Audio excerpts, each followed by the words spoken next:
एक छोटे से गांव में रामेश्वर नाम का गरीब किसान रहता था।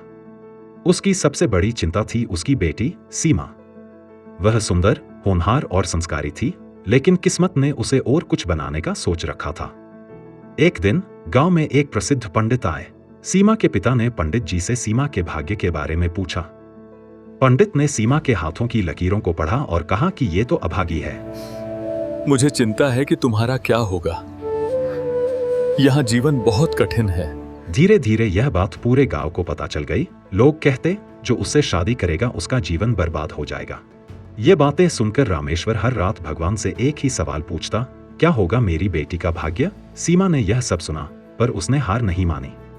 उसने कहा, पिताजी, अगर लोग मुझे अभागी कह रहे हैं, देखना पिताजी, मैं अपना भाग्य खुद लिखूंगी और अपनी किस्मत बदलूंगी।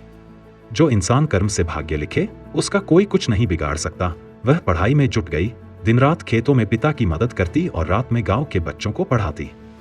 उसकी मेहनत की खबर धीरे धीरे सरकारी अधिकारी तक पहुंची। एक दिन जिला अधिकारी खुद उसके घर पहुंचे और कहा, सीमा, तुम्हें राज्य की शिक्षा योजना में चयनित किया गया है। पूरा गांव दंग रह गया। लोगों की वही जुबान जो कभी अभागी कहती थी, आज कह रही थी, इससे बढ़कर भाग्यशाली कौन हो सकता है। कहानी का संदेश यही है कि भाग्य हाथों की लकीरों में नहीं, मेहनत और विश्वास में बसता है। जो खुद पर भरोसा करे, उसका भाग्य खुद उसकी चौखट पर झुक जाता है। ऐसी ही और प्रेरणादायक कहानियों के लिए हमारे चैनल को सब्सक्राइब करें। धन्यवाद।